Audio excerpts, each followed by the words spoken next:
What does one of the most successful writers of all time have to say about perfecting the craft? Wade through the following pages with me and we'll find out.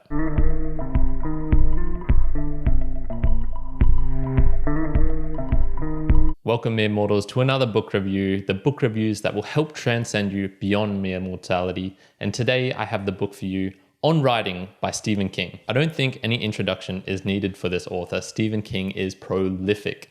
He has written so many books such as Carrie, It, The Running Man, The Shining, which not only are very successful in their own right as books, but have also gone on to become very successful movies. What I have for you today, though, is not the standard Stephen King novel, the thriller, the horror, the interesting plotline. Today is actually not even fiction at all, it's non-fiction. So the book is split into three parts. The first part is his memoir from 1947 to 1999, so when he was roughly 52 years old, and this book was actually published in 2000. The second is a description of his personal process, how he goes about creating his books, and then also tips and recommendations for the aspiring writer. And the final is actually a summary of the near-death experience which occurred midway through the writing of this book. The book itself is not super long, it's about 350 pages, and the parts consist of different lengths. So the first is about 30% of the book. The second part, the bulk of it, is on the writing and helping out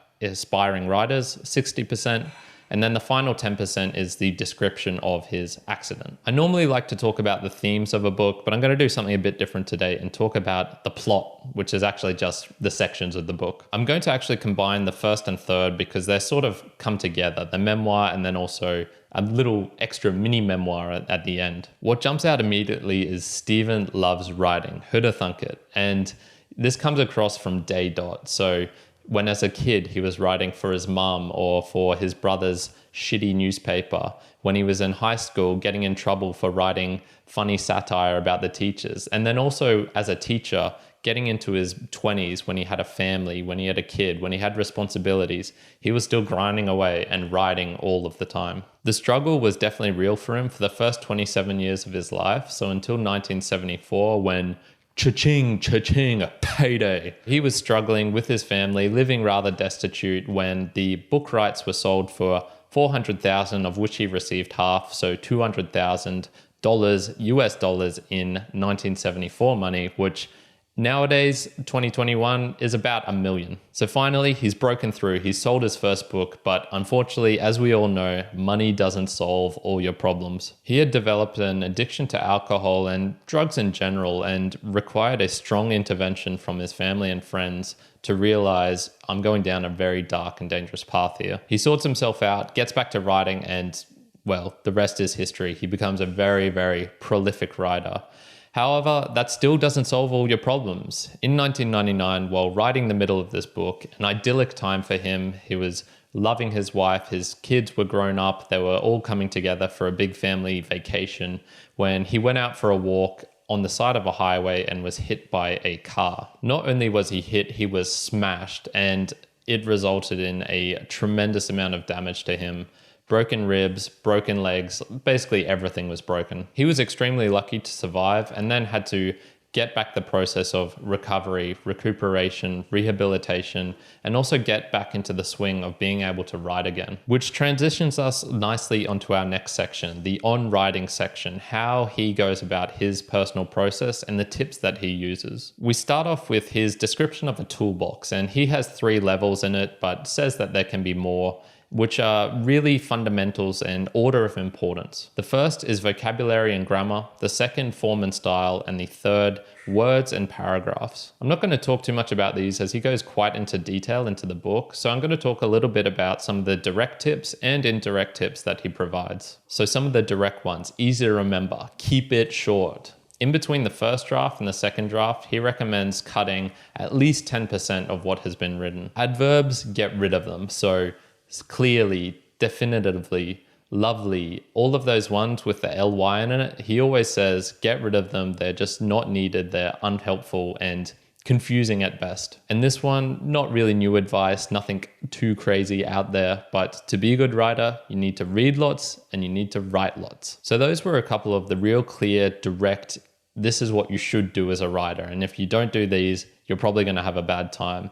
Some of the indirect ones are a bit harder to get because you can't tell if it's just personal to him or if this can be applied to writers in general. I made a bit of a list of some of the ones that really jumped out at me, so let's jump into it.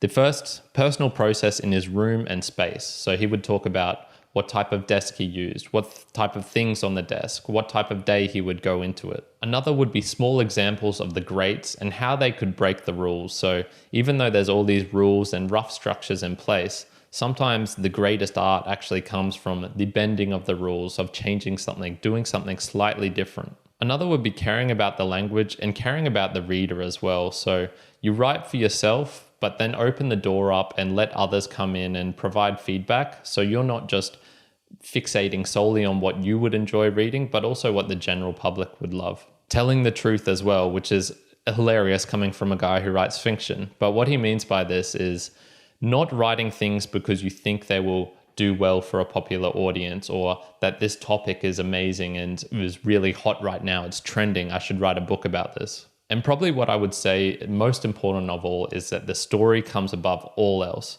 So all of these other rules, everything else that you want to do, it's the story that matters the most, and creating this atmosphere that the reader can come along for a journey. When he's creating a story as well, he doesn't say, figure out your plot beforehand. He says, no, start with a situation, something unique, something interesting. How would someone behave in this certain situation?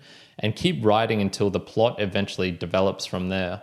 So many times he was saying, he's writing a book and has no idea what's actually going to happen until he writes it himself. On to my personal observations, and my first one is that I believe he finished his target of, to quote, not being a literary gas bag or transcendental arsehole. When you're writing a book about writing or in this sort of meta process, you can see how it would be easy to behave in a certain way or come across as a certain way. What I really liked was that 90% of his memoir was pre-success. It wasn't talking about him once he had broken through and become an amazing writer. And he absolutely could have gone down the egotistical route because he is an amazing writer. So he could have said about how he came up with the creation of this plot line, the inspiration behind this character, or even more about how he was able to write amazing books while drunk and drugged out of his mind. He also puts a strong emphasis on a particular book, which is The Elements of Style by William Strunk Jr. and E.B. White.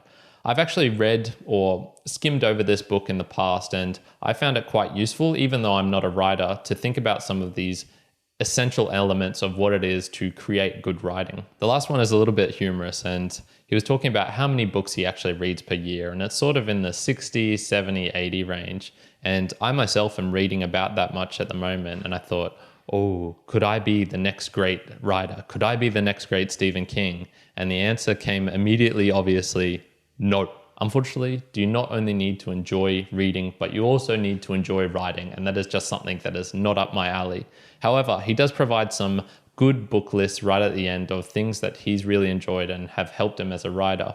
And funnily enough, I was reading one of them, which he mentions quite a few times in the book, The Grapes of Wrath by John Steinbeck. So I know at least I'm reading the good things. So we've come to the summary, and my first thought was, this didn't bore me. And that's actually not an insult, because if you looked at the book itself, talking about writing, and also Stephen King, who writes books which don't particularly interest me, thriller and horrors, I found this book really, really fascinating. I really enjoyed throughout, and am almost ashamed to say that I've only read one of his books before, The Running Man, and really think, man, this guy actually puts in so much effort, so much time, that I probably should give a bit more credit to him. He's a very fun and quirky guy. This really comes across in not only his section of his memoir, but also the serious section about writing. He clearly has his priorities straight as well. So he talks about some of the pitfalls that a writer can fall into, but also doing it for the love of writing, not for the audience, not for the money, not for the fame, not for the prestige, not for all of those things. He does it for the love of writing.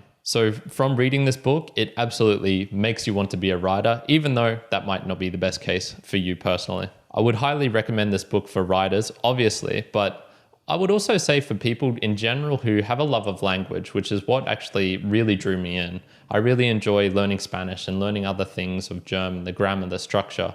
And so even though this book is about writing, you can take other things from it. In total, a highly enjoyable book. I'm giving On Writing by Stephen King a solid 7.5 out of 10. So we've come to the end of another book review, and I want to thank you for joining me this far. If you have read any of Stephen King's works, I'd love to know what your thoughts of him as a writer are in the comments section. And if you could give a like, subscribe, that would all be fantastic as well. Other than that, I hope you're having a fantastic day wherever you are in the world. Kyron out.